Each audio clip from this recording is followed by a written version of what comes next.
todos, es una bendición estar otra vez con ustedes compartiendo la maravillosa palabra de nuestro Señor Jesucristo. Quisiera que hoy estemos todos enfocados en este tema que también nos está afectando a todos como sociedad, que tiene que ver con el abuso doméstico. Estamos escuchando muchos pleitos, muchas dificultades, mucha riña, especialmente en esta época del coronavirus, en donde muchas familias se están quedando en casa. El hábito era de que pues a veces la pareja de esposos se distanciaban comúnmente porque el uno va a trabajar, la otra se queda en casa, o a veces los dos van a trabajar, los hijos están en el colegio, en la escuela, en la universidad, estudiando, y entonces pues se reunía otra vez la familia a partir de ciertos horarios. Pero ahora, con el confinamiento que estamos teniendo y con el tema de la cuarentena, con los toques de queda que hay en muchos países, en América Latina y en otras partes del mundo, estamos ahora verdaderamente, por un lado, la parte positiva, aprovechándonos como familia para tenernos como nunca antes nos habíamos tenido, disfrutando a nuestros hijos, a nuestras hijas, disfrutando a nuestros cónyuges, pero por otro lado, también se está corriendo el riesgo de permanecer mucho tiempo, que debería ser lo correcto, permanecer tiempo juntos, pero como no había sido el hábito, entonces esto está creando algunas diferencias. Los matrimonios no están acostumbrados o no estaban acostumbrados tristemente a tener una buena convivencia como pareja, con los hijos también, y esto está creando un índice más elevado todavía de lo que ya existía antes acerca del abuso doméstico. Hay demasiado abuso. El abuso empieza en casa y luego por eso vemos que nuestra sociedad está llena de abuso también. Y es importante que veamos que hay mucha violencia en nuestra sociedad, pero esto solamente es un reflejo de lo que está pasando en nuestros hogares. Yo quisiera entonces que hablemos en esta ocasión, que meditemos todos juntos, que reflexionemos acerca de cómo debe responder la iglesia del Señor ante el abuso doméstico. ¿Qué vamos a hacer nosotros? Cuando hablamos de abuso doméstico, entonces comúnmente estamos hablando prácticamente de violencia, principalmente dentro del hogar. Y parece que esto va en aumento cada día. Es posible, por supuesto, que apenas nosotros estemos comenzando a reconocer la prevalencia generalizada de un problema que ha estado con nosotros no solamente en esta época, sino durante décadas, durante siglos. Y aunque creemos que hoy en día los medios de comunicación y las redes sociales le están dando un mayor tiempo y una mayor cobertura al tema del abuso, las autoridades piensan que los problemas de abuso no solo están recibiendo más atención, sino con todo están agravándose. A continuación, entonces, yo quisiera que veamos una definición de abuso o de violencia doméstica y que veamos los distintos tipos de abuso físico y psicológico y que también nos hagamos la pregunta: ¿qué dice la Biblia acerca del abuso y qué debe hacer el liderazgo de la iglesia, el pastor, los ancianos, los líderes espirituales, como entes reconciliadores para ayudar a la víctima y a la familia de la víctima en medio de esta situación que está dañando mucho a las familias? Quisiera empezar entonces hablando de la definición de abuso o de violencia doméstica. El camino del abuso es bastante escabroso, por cierto, y definir la palabra abuso es una tarea difícil. Tal vez precisamente porque el término envuelve muchas maneras de agravio físico y de agravio psicológico y de agravio espiritual también. Pero aquí les quiero dejar alguna definición que creo yo que es bastante pertinente para que vayamos comprendiendo qué es el abuso. Hay muchas definiciones, yo he seleccionado una y he resumido, diría yo, lo que muchos autores dicen, pero el abuso es la inflexión de algún tipo de daño que puede ser tanto físico como psíquico y que generalmente tiene lugar y razón de ser gracias al poder de la persona que provoca o materializa el abuso y que ésta tiene sobre aquella a la cual le produce el abuso, ya sea por una superioridad material que lo protege y le da esa fuerza sobre el otro, o bien por la sistemática amenaza de que algo malo le va a ocurrir si no accede ¿verdad?, a ese accionar abusivo que esta persona abusadora está teniendo. Esto diríamos que es un concepto bastante generalizado del abuso. Pero por otro lado, la violencia doméstica es un concepto utilizado para referirse a la violencia que se ejerce en el terreno de la convivencia asimilada por parte de uno de los miembros contra otro miembro, ¿verdad? O contra algunos de los demás o contra todos los miembros de un hogar. Comprende todos aquellos actos violentos, desde el empleo de la fuerza física hasta el hostigamiento, incluso el acoso, la intimidación que se producen en el seno del hogar y que perpetra al menos a un miembro de la familia o en contra de otro miembro de la familia. Ahora vamos a ver entonces los tipos de abuso que existen. Hay muchas definiciones de los tipos de abuso y yo sé que hay muchos abusos, pero no tengo el tiempo para compartir muchos. Básicamente, yo quiero compartirles 4 diferentes formas de abuso, las cuales pueden resumirse de esta manera. La primera forma de abuso, dentro de muchas que hay, pero la primera es el abuso infantil. El abuso infantil incluye el maltrato físico o mental, el abuso o la explotación sexual, el trato negligente o el maltrato de un menor de edad por parte de una persona que es responsable por el bienestar del niño y bajo circunstancias que perjudican o amenazan la salud o el bienestar de ese niño o de esa niña. Así que el primer tipo es el abuso infantil. Pero el segundo tipo de abuso es el abuso conyugal y que lo vemos muchísimo en estos días, que las noticias nos están diciendo que hay demasiado maltrato matrimonial, ya sea de hombres o de mujeres, comúnmente maltrato hacia la mujer. Así que el abuso conyugal, la mayoría de las veces la esposa es la víctima en este tipo de abuso. Incluye la agresión física deliberada, amenazas de violencia, el abuso emocional, incluyendo la burla, la negligencia y otras conductas que son verdaderamente denigrantes, y también incluye la participación forzada en actos sexuales que no se querían tener. Así que este es el abuso conyugal, es el segundo tipo de abuso que nosotros vamos a estar encontrando hoy en día en la sociedad. Pero el tercer tipo de abuso, y de este tipo de abuso existe mucho, pero casi nadie lo habla, es el abuso en contra de los ancianos. El maltrato de ancianos incluye, por ejemplo, el trato grosero, golpes, negligencia, agresión verbal, emocional, privación incluso de alimentos o de medicinas. Se le privan a algunos ancianos de alimentos o medicinas, explotación financiera en contra de ancianos, maltrato sexual y el ignorar las necesidades de comodidad y contacto humano que tienen las personas ancianas. Así que ese es el tercer tipo de abuso. Pero el cuarto tipo de abuso es precisamente el abuso sexual.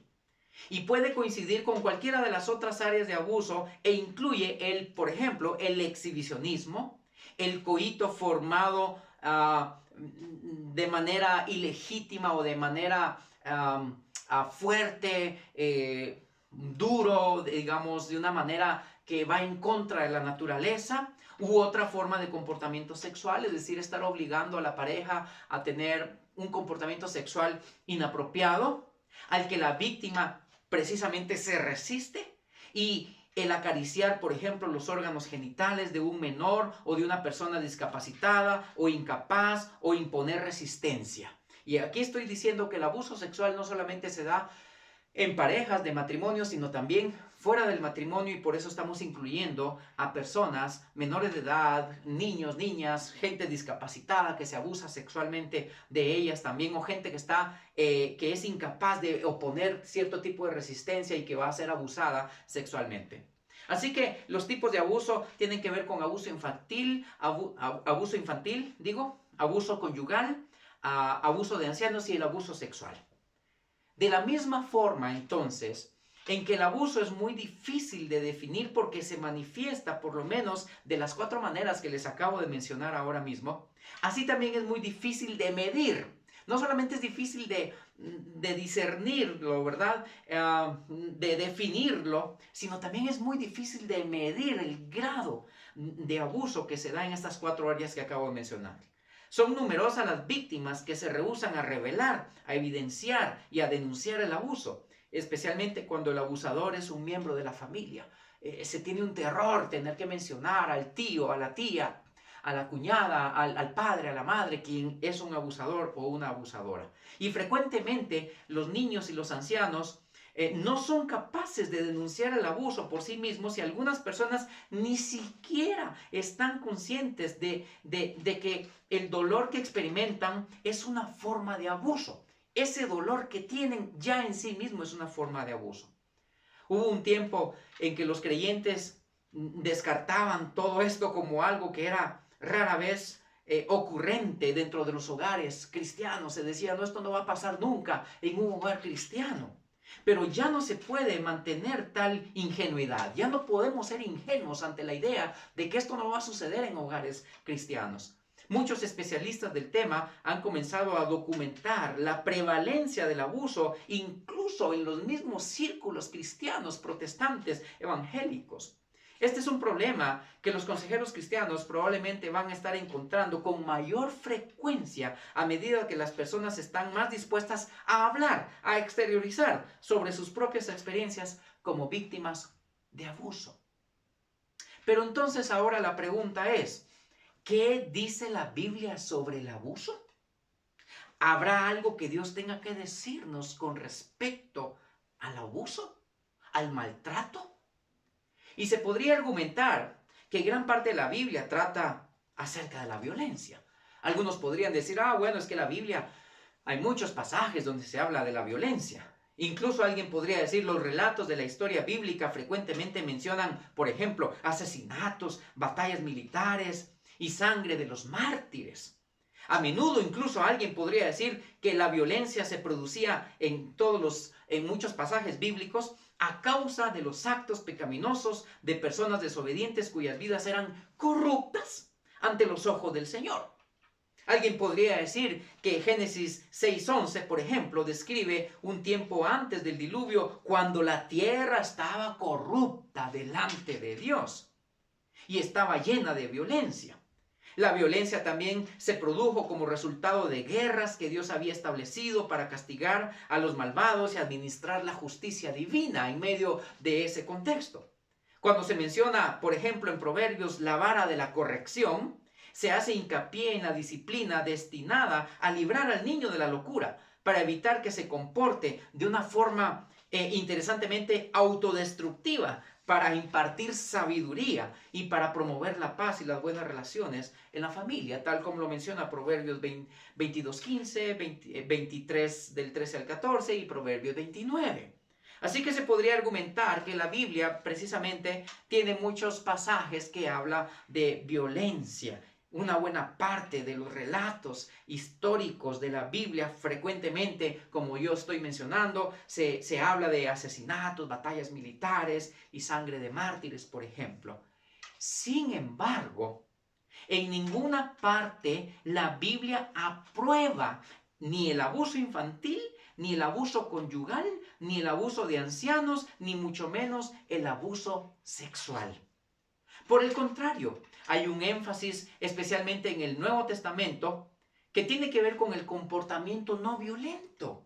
Es que si bien es cierto, la Biblia habla de violencia, pero para explicar algunas situaciones en particular, ante todo en el Antiguo Testamento, tenemos que aclarar que por el contrario, hay un gran énfasis, especialmente ya en el Nuevo Testamento, que tiene que ver con el comportamiento no violento. Y quiero empezar un recorrido de algunos versículos para que vayamos viendo cómo realmente en el Nuevo Testamento se nos incita a la no violencia. Jesús, por ejemplo, condenó no solo el asesinato, sino, fíjense, Él no solamente condenó el asesinato, sino el albergar sentimiento de ira hacia otra persona. Yo quiero que leamos todos juntos Mateo 5, 21 al 24, porque miren, Jesús no solamente condena el asesinato, sino va más allá. Miren lo que dice este pasaje. Dice, oísteis que fue dicho a los antiguos, no matarás, y cualquiera que matara será culpable de juicio. Pero yo os digo que cualquiera que se enoje contra su hermano será culpable de juicio, y cualquiera que diga necio a su hermano será culpable ante el concilio, y cualquiera que le diga fatuo a su hermano quedará expuesto al infierno de fuego. Por tanto, dice Jesús, si traes tu ofrenda al altar y allí te acuerdas de que tu hermano tiene algo contra ti, deja allí tu ofrenda delante del altar y anda, reconcíliate primero con tu hermano y entonces ven y presenta tu ofrenda. Claramente Jesús condenó no solamente el asesinato, sino también condenó el hecho de albergar sentimientos de ira hacia otra persona, aunque físicamente no se asesine a esa persona. Por otro lado, en Mateo capítulo 7, versículos 1 al 5, Jesús nos dice en el Sermón del Monte, no juzguéis, pues si lo hacemos también seremos juzgados por nuestras propias fallas y por nuestras propias debilidades. Así que el Señor dice, bueno, no juzguen porque ustedes también tienen debilidades y no tenemos que entrar a juzgar a las personas por sus problemas, por sus defectos, porque cada uno debería juzgarse a sí mismo. En Colosenses 3:19, por ejemplo, adicionalmente a lo que Jesús dice, se nos dice que los esposos deben tratar bien a sus esposas y no ser bruscos con ellas. Mira lo que dice Colosenses 3:19. Maridos, amad a vuestras mujeres y no seáis ásperos con ellas. Pero por otro lado, las esposas también deben tratar bien y deben respetar a sus esposos. Miren lo que dice Efesios 5:33. Y la mujer respete a su marido. Por otro lado, los padres tienen instrucciones de no tratar mal a sus hijos para que los hijos no se anden desalentando por ese tipo de verbalización o de maltrato que se le da a los hijos. Así lo dice Colosenses 3:21. Oigan lo que dice. Padres, no exasperéis a vuestros hijos para que no se desalienten. Y no solamente ahí vemos tratos de esposos con esposas, hijos con padres, pero ¿saben qué? Los empleadores incluso tienen instrucciones de proporcionar lo que es justo y recto a sus empleados. En ese contexto, está absolutamente prohibido el abuso o el acoso de los empleados. Así lo dice Colosenses 4:1. Miren lo que dice Colosenses 4:1. Amos, haced lo que es justo y recto con vuestros siervos, sabiendo que también vosotros tenéis un amo en los cielos. Así que a los creyentes se les dice que eliminen una serie de actitudes y conductas que producen abuso y que producen maltrato hacia otras personas. Mira lo que dice Efesios 4:31 al 32. Quítese de vosotros, cheque lo que dice Pablo, quítese de vosotros toda amargura, enojo, ira, gritería y maledicencia y toda malicia. Antes, sed benignos unos con otros, misericordiosos, perdonándoos unos a otros como Dios también os perdonó a vosotros en Cristo. Así que entre los creyentes no debe haber ningún indicio de, por ejemplo, inmoralidad sexual, ni de ningún tipo de impureza, ni de avaricia, porque estos son totalmente inadecuados para el santo pueblo de Dios. Esto no debe estar entre nosotros. Tampoco deben haber palabras, miren, palabras obscenas, ni bromas tontas, groseras, que no convienen, sino en lugar de eso debemos tener acciones de gracias en lugar de estar hablando de esa forma. Así lo dice el apóstol Pablo en Efesios 5:3 al 4. Vean lo que dice. Pero fornicación y toda inmundicia o avaricia ni aun se nombre entre vosotros como conviene a santos. Ni palabras deshonestas, ni necedades, ni truanerías que no convienen, sino antes bien acciones de gracias. Pero el Nuevo Testamento aún sigue instruyéndonos cuando en 1 de Timoteo 5 del 1 al 8 y por ejemplo en Santiago 1:27 leemos sobre la importancia de tratar, ¿verdad?, a los parientes que son mayores y a otras personas mayores, de tratarlas con cuidado y con respeto. Leamos lo que dice 1 Timoteo 5, versículo 1 al 8 y también el verso 17.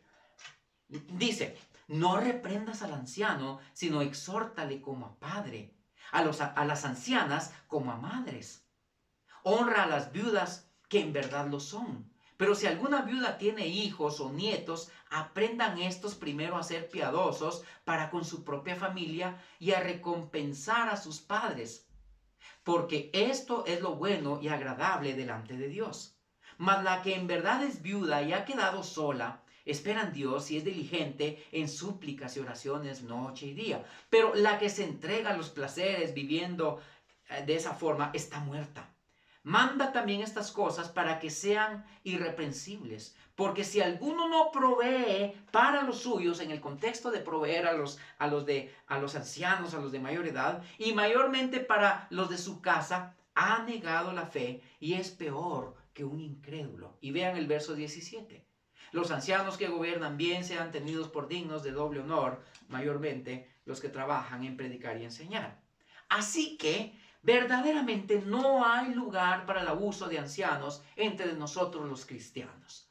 Todos estos ejemplos que acabo de citarles de pasajes bíblicos que les leí, describen los ideales divinos, describen lo que está en la mente de Dios y en el corazón de Dios con respecto al trato que debemos darnos unos a otros, y especialmente dentro del cuerpo de Cristo. Aunque muchos no hacen caso de estas instrucciones muestran claramente que Dios se opone al abuso. Y los creyentes también deberían oponerse al abuso, porque si Dios se opone al maltrato y al abuso, nosotros los cristianos debemos estar opuestos al maltrato y al abuso también. Ahora, ¿y qué hay de las víctimas del abuso? ¿Qué sucede entonces con los que están siendo abusados? Bueno, Jesús nos dijo que amemos a nuestros enemigos. Porque aquí debemos hacernos esa pregunta. ¿Qué hay de las víctimas del abuso? Y tenemos que empezar viendo lo que Jesús dice. Jesús dice, bueno, hay que amar a los enemigos y que debemos orar también por nuestros perseguidores. Miren cómo lo dijo él en Mateo 5:39. No resistáis al que es malo. Antes, a cualquiera que te hiriera en la mejilla derecha, vuélvele también la otra. Así que Jesús nos instruye a perdonar a los que pecan contra nosotros. Mira Mateo 6:14 lo que dice. Porque si perdonáis a los hombres sus ofensas, os perdonará también a vosotros vuestro Padre Celestial.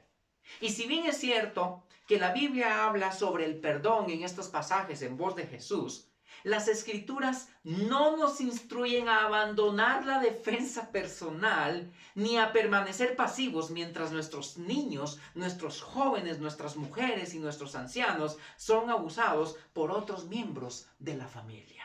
El hecho de que Jesús esté hablando del perdón tampoco significa que nos quedemos de brazos cruzados. Tenemos que perdonar a aquellos que han agredido y que han hecho algo malo en contra de muchas víctimas, y las víctimas tienen que aprender a perdonar también el maltrato.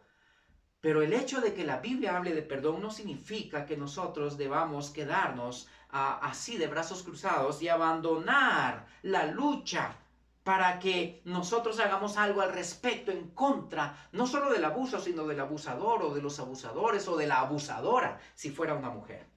Vez tras vez, la vida nos trae insultos, sean grandes o pequeños, por supuesto. Y Jesús aquí está diciendo que el verdadero cristiano ha aprendido a no resentir ningún insulto y a no buscar represalias por ningún desprecio que haya recibido. Solo con la ayuda de la gracia de Dios las personas pueden con el tiempo aprender a amar a sus perseguidores, a orar por sus enemigos, a perdonar a sus abusadores y a confiar en Dios para tener paz interior en medio de esas circunstancias difíciles que les ha venido a la vida. Pero esto no impide que las víctimas y sus consejeros tomen acciones para prevenir abusos posteriores, para proteger a las víctimas de un daño mayor y para proclamar los ideales opuestos al abuso que están en las Escrituras de una manera muy clara. Entonces surge otra pregunta. ¿Qué debe hacer el liderazgo de la iglesia como un ente reconciliador para ayudar a la víctima y a su familia? ¿Qué tiene que hacer un pastor de una iglesia? ¿Qué tienen que hacer los ancianos, los líderes, los maestros de escuela bíblica? ¿Qué tenemos que hacer todos los que estamos involucrados en el liderazgo de la iglesia para empezar a ayudar a las víctimas y a las familias de las víctimas que están siendo abusadas? Bueno, aunque el liderazgo de la iglesia podría hacer muchas cosas, no solo para estar alerta, sino para combatir el abuso doméstico entre los miembros de la iglesia, básicamente debe hacerse 4 cosas concretas. Yo les voy a recomendar aquí 4 pasos que como iglesias, que como líderes, que como pastores nosotros debemos empezar a implementar en el cuerpo de Cristo para empezar a ayudar a las víctimas que están siendo abusadas en este momento y que están sufriendo. Primer paso. El primer paso es detectar las causas del abuso. Miren, es trascendental desechar un concepto erróneo que las víctimas de abuso y sus familias a menudo creen. Hay muchos conceptos, pero hay un concepto erróneo que muchas veces ellos creen. No es correcto asumir que las víctimas de abuso por lo general se lo buscan al hacer insinuaciones sutiles, dando a entender que quieren ser maltratadas. Eso es un gran error. Si empezamos con eso ya estamos errando al blanco. Entonces, ¿qué es lo que causa el abuso? Porque quiero decir con esto, amigos, amigas, hermanos y hermanas que están viendo este video, que es un error verdaderamente asumir que las víctimas de abuso por lo general fueron abusadas porque ellas querían ser abusadas y que ellas querían que las tocaran o que ellas querían que les golpearan o que les gritaran. Eso es un error.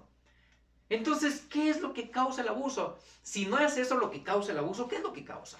Y aunque son muchas y complejas, he aquí, les quiero compartir algunas causas que se descubren y que han sido descubiertos por muchos expertos en el tema. Por lo menos hay 3 cosas que causan el abuso. La primera causa es el estrés ambiental.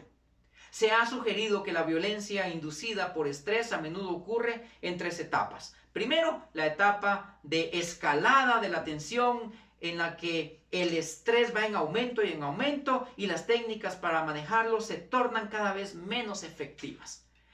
Segundo, la etapa de explosión de violencia. Con frecuencia el estallido es irracional y el abusador debe ser sometido físicamente para que se detenga. Tercero, la etapa de remordimiento posterior al ataque.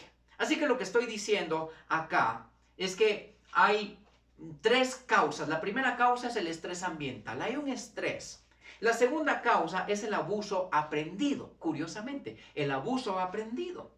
Con frecuencia los niños que son víctimas de abuso o que presencian actos de violencia en su propio hogar, cuando ellos crecen se convierten también en abusadores. Y por eso decimos que la segunda causa es el abuso aprendido. Ahora hay un niño, hay un joven, hay un adulto que es abusador porque él vio el abuso y el maltrato cuando él era niño.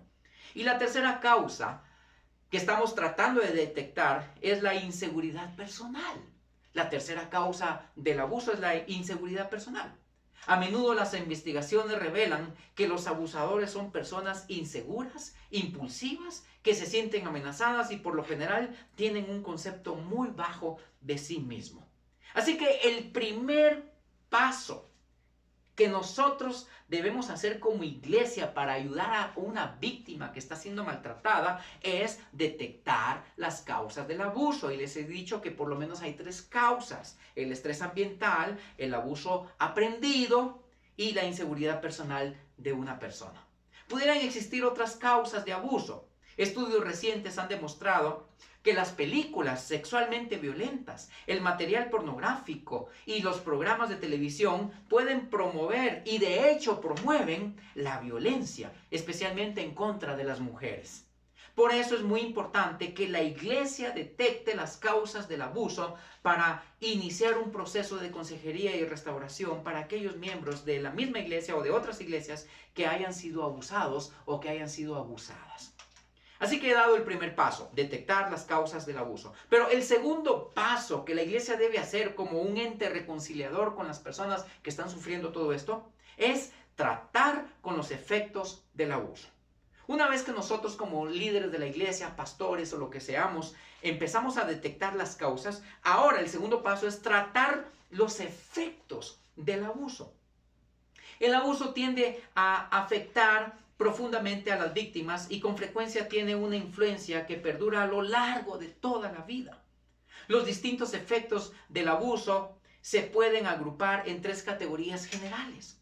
El abuso tiene influencia sobre los sentimientos, la manera de pensar y las acciones de la víctima.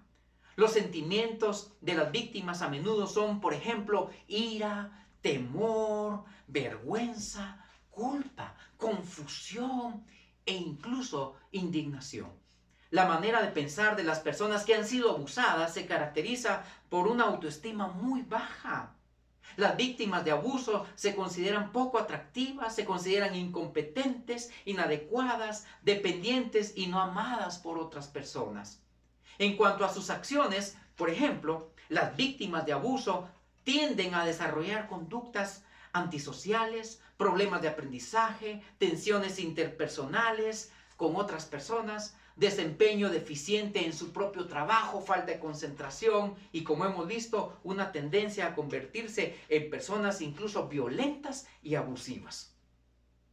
No deberíamos olvidar, en medio de este tema, al abusador.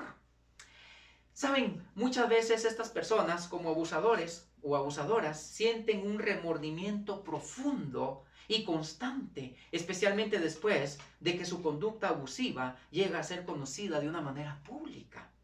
El pastor, los líderes o los consejeros cristianos deben mantenerse siempre llenos del Espíritu Santo para que el Espíritu les guíe a ellos a fin de detectar cuáles miembros de la iglesia están manifestando alguna de las causas aquí que acabo de mencionar para proceder lo más pronto posible con el siguiente paso.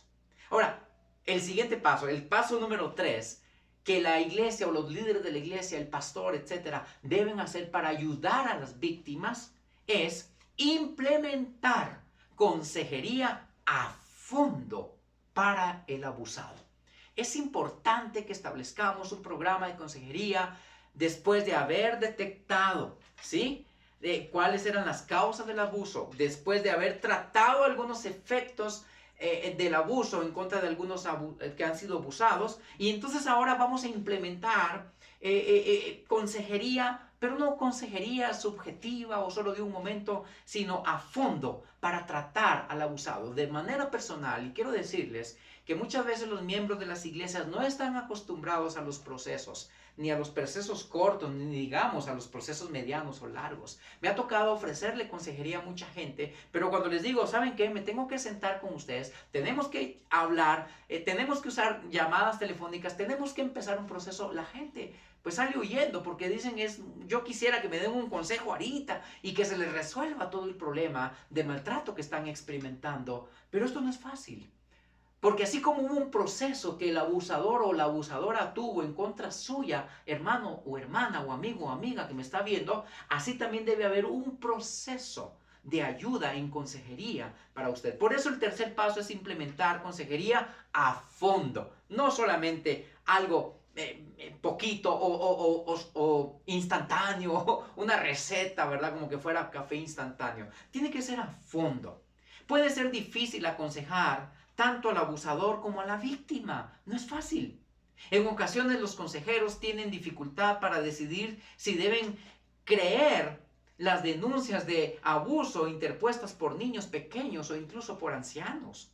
A pesar de estos problemas, la recuperación del abuso se puede considerar como un proceso que se compone de 4 etapas. Y esto es algo muy importante y así se las voy a mencionar rápido. 4 etapas que forman parte de un proceso, ¿sí? De un proceso de recuperación para aquella persona que ha sido abusada.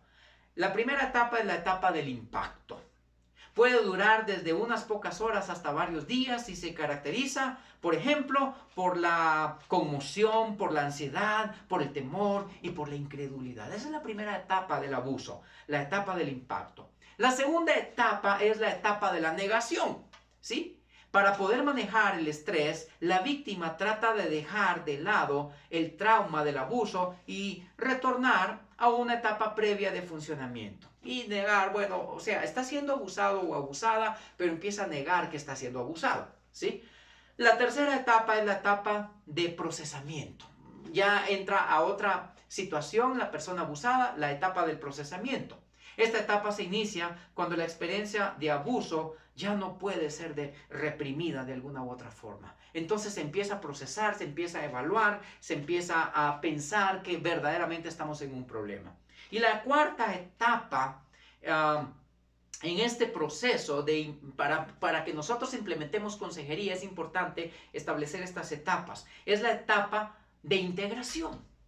Esta etapa tiene lugar cuando el individuo ya no se siente controlado o dominado por los efectos de las agresiones. Entonces es la etapa de la integración. Miren las etapas, pues, ¿verdad? De que aunque estos problemas sean difíciles, son etapas que van a contribuir a la recuperación de una persona que nosotros vamos a empezar a asistir cuando implementamos consejería a fondo porque está siendo abusada o porque está siendo maltratada.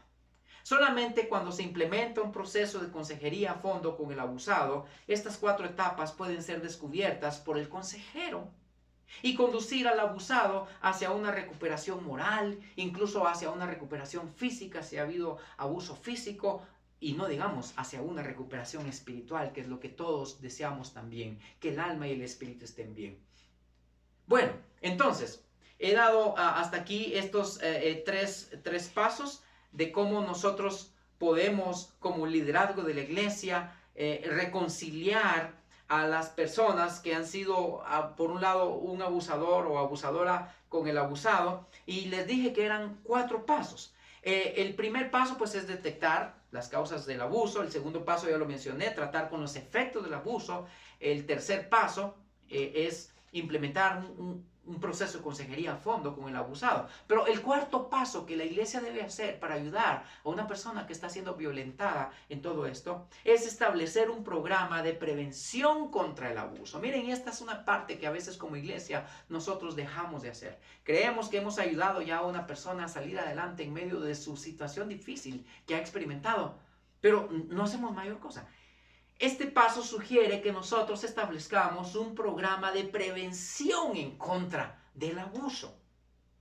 Miren, en la última década, el abuso y la violencia se han vuelto tan preponderantes que muchos consejeros y grupos comunitarios han dirigido su atención al tema de la prevención. En muchos países se han establecido líneas telefónicas de asistencia y grupos de apoyo para ayudar tanto a las víctimas como incluso a los abusadores, porque los abusadores también tienen el problema y el problema es ser abusadores. Así que las sugerencias para prevenir el abuso, porque hay que empezarlo a prevenir, les voy a dar por lo menos 4 sugerencias. La primera es la educación. Debemos empezarnos a educar en el tema. No solamente nosotros los líderes cristianos, sino educar a nuestros miembros de las iglesias para que sepan qué es el abuso, cómo establecer procesos, cómo defenderse del abuso, cómo reaccionar bíblicamente ante el abuso. Así que la primera sugerencia para prevenir el abuso es la educación. Eso es como cuando nos educamos cómo reaccionar para un terremoto, cómo reaccionar para un tsunami. La prevención va a incluir siempre como primer paso la educación. Hay que educarnos. Otra sugerencia para prevenir el abuso, la segunda sugerencia es el estímulo de la estabilidad individual y familiar. Tenemos que hacerle ver a la gente que nosotros fuimos creados por Dios para que seamos dignos, con la dignidad del Señor en nosotros, para que seamos felices, para que tengamos paz, para que vivamos bien. Así que hay que estimular a las personas a que piensen que deben tener estabilidad individual y familiar y que cuando haya algo que esté obstruyendo la estabilidad individual y familiar, entonces es como cuando, ¿verdad? Las antenitas de vinil se paran como las del Chapulín Colorado, ¿verdad? Que hay algo malo.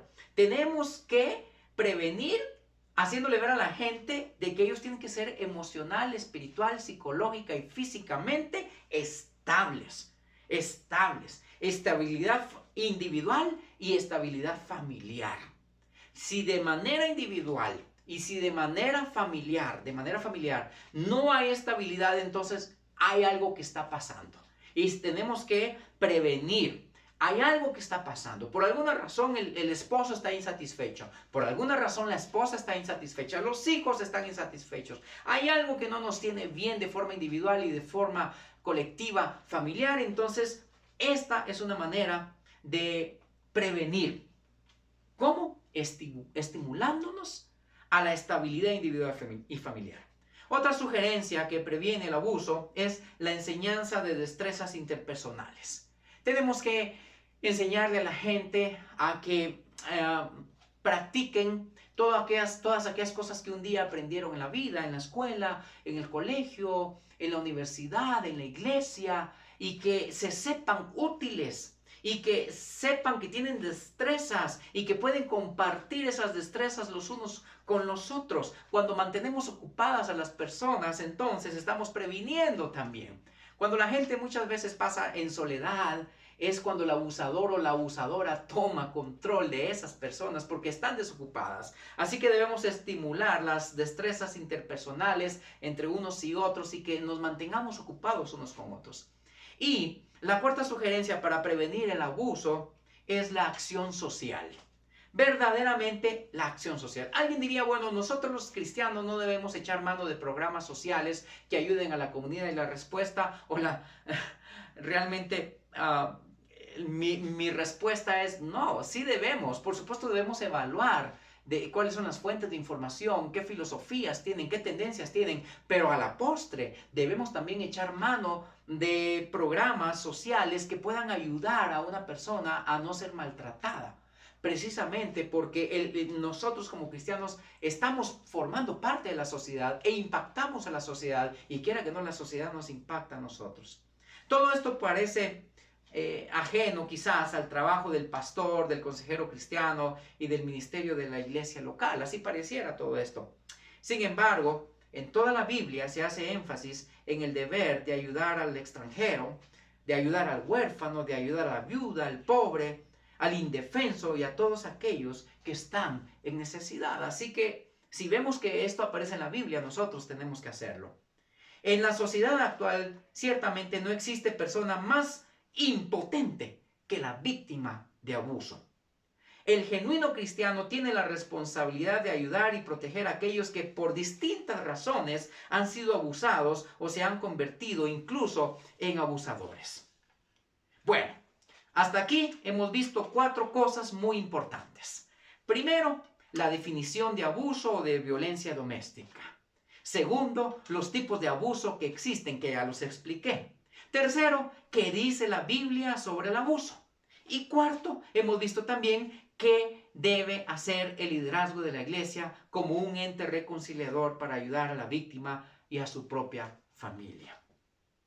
Quiero terminar diciendo que el abuso y la violencia doméstica son realidades que ninguna iglesia o consejero cristiano puede ignorar. Y mucho menos quienes hemos sido advertidos sobre las profundas necesidades de aquellos que son víctimas y los perpetradores del abuso. Pastores, consejeros y líderes cristianos, les digo esto: pongamos atención a esta tremenda problemática que estamos viendo el día de hoy. Mucho maltrato familiar, mucho maltrato conyugal, mucho maltrato en las familias. Que esto luego se sale de la familia y trasciende a la sociedad. La sociedad está en caos porque la familia está en caos. ¿Por qué hay tanto abuso y maltrato en la sociedad? Porque hay mucho abuso y maltrato en los hogares, porque desde los hogares surge la sociedad. Así que pastores, consejeros, líderes cristianos, maestros en las iglesias, es momento que empecemos a poner atención a esta tremenda problemática que estamos viendo el día de hoy. Debemos tratar juntos el tema del abuso en la iglesia con mucho más amor y demasiado amor, pero debemos hacerlo con prontitud. Ya no hay más que esperar. Evitemos ser abusados, pero evitemos ser abusadores también. Y ayudemos a aquellos que de una u otra forma ya están envueltos en el tema del maltrato y el abuso doméstico. Por eso es que estamos viendo mucho maltrato también dentro de las propias iglesias. Vemos como líderes, como gente le habla muy fuerte a otros cristianos. Creemos que nos enfocamos solo en las problemáticas de muchos, pero no vemos nuestras propias problemáticas. Y empezamos a abusar verbalmente, incluso de los pastores. Se conoce de creyentes que tienen cosas en contra de pastores por errores que han cometido, pero han abusado también verbalmente, físicamente. Han sido muy agresivos incluso. Esto no es la voluntad del Señor. Dios está llamándonos la atención en estos días para que no solamente contribuyamos a ayudar a alguien que ha sido abusado, pero también que dejemos el propio abuso. No nos estamos dando cuenta que nos hemos saltado la línea y Dios está tratando con todos nosotros, los pastores, los líderes también. A veces somos demasiado abusadores de otras personas. Ayudémonos unos a otros y ayudemos a aquellos que de una u otra forma ya están envueltos en el tema del maltrato. Que Dios nos ayude a ayudar a otros en este tiempo de crisis global donde la violencia y el abuso doméstico están brotando cada vez más y más.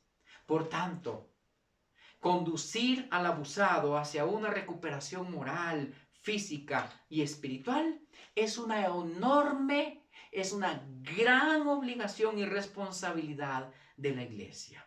Oremos a Dios para que nos dé gracia, para que nos dé sabiduría en nuestro proceso de ayudar a otras personas que están sufriendo de un abusador o de una abusadora.